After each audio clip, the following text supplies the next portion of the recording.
Last night was a brilliant fight against Chantelle Cameron and Katie Taylor. But was Chantelle Cameron robbed?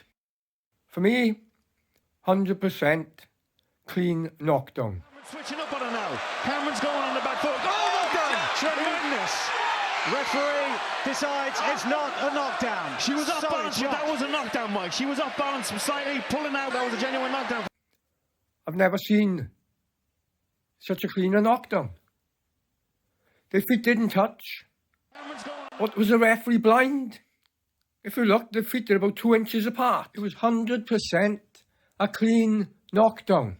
We all can see it on the TV monitors that there was no tangle of legs, there was no slip. I don't know what the referee thought there might have been. That's a knockdown to Chantelle.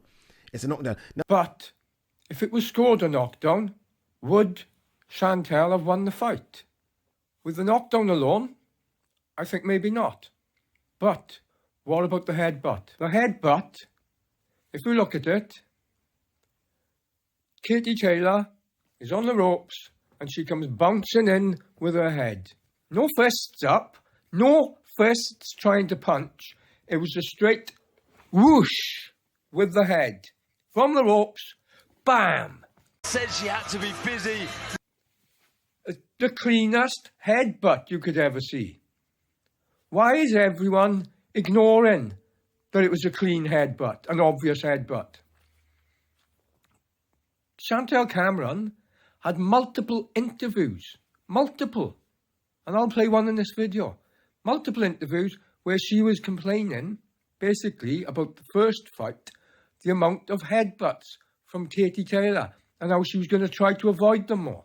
She comes in with her head a lot, and I was there. So I was letting her catch me with the head a lot, but you've got to make sure I don't let it happen this time, because obviously I don't want to be coming out marked up again with lumps all over my head from headbutts. She'd warned about the headbutts, but the referee took no notice. Had he heard Chantelle Cameron saying about the headbutts that she was worried? Why is he ignoring all these headbutts? Because it wasn't just one. It wasn't just the one. It was throughout the fight. AD at the Loba also said the same. I'll play that on this. there were a number of headbutts and head clashes in that fight. I say headbutts because Katie did go in with her head quite a lot. AD is saying that in his view, even with the knockdown, Katie Taylor won. Well, I'm going to disagree with him because about the headbutt. She didn't need to be doing the stupid headbutts. She didn't need to keep bouncing off the ropes all the time, every time she's on the ropes, and making sure she hit her with her head. I had Chantelle Cameron winning 3 rounds.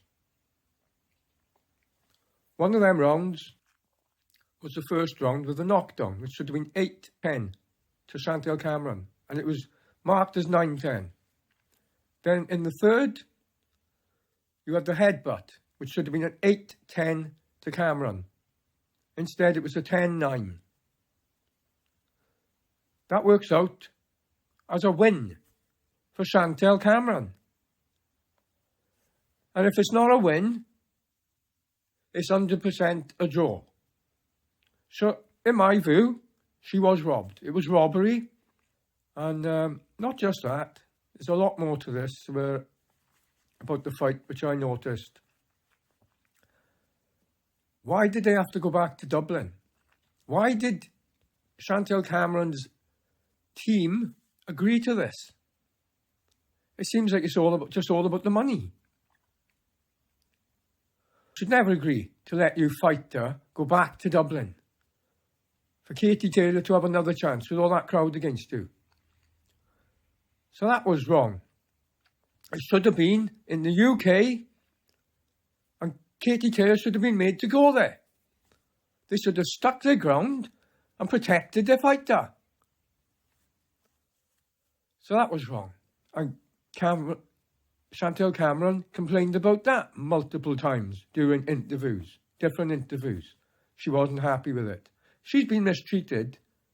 Are you annoyed that you won the first fight and you're back in Dublin defending your belts? Yes, you're the A side this time, but it's very much back on her home turf.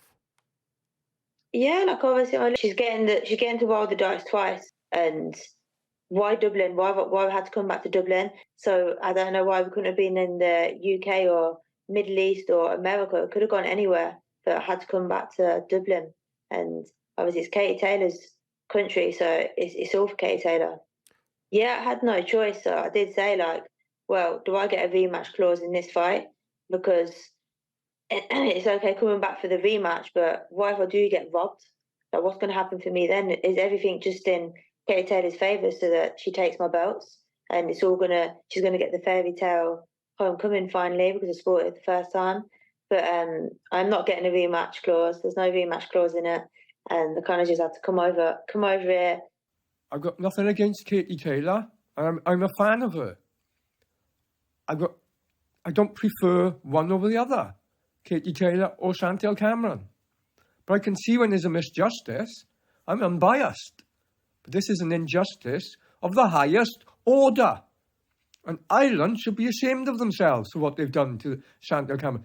Just because Katie Taylor was the first, a leader, and when she started boxing, there was no women allowed to box in Ireland or all things like that. And she, Chantelle Cameron respects the woman. It was an idol of hers. I respect her. But just because she was a groundbreaker doesn't mean she should be given any preference. At the end of the day, it's the best fighter should win. There were two champions. Chantelle Cameron was an unbeaten fighter. So for me, this is an injustice. It's unfair. It's a robbery, whatever you want to call it. But that's just my opinion.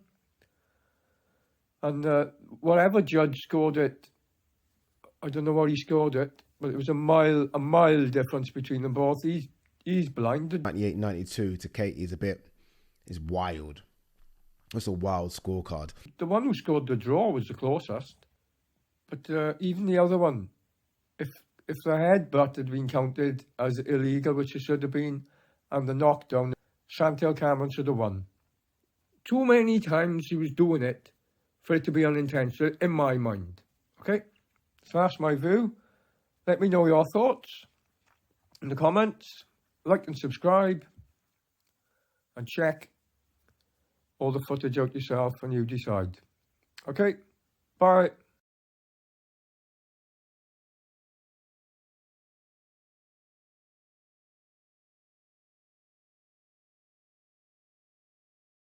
Said she had to be busy, bouncing off the ropes, Katie Taylor, and straight onto the forehead of Cameron.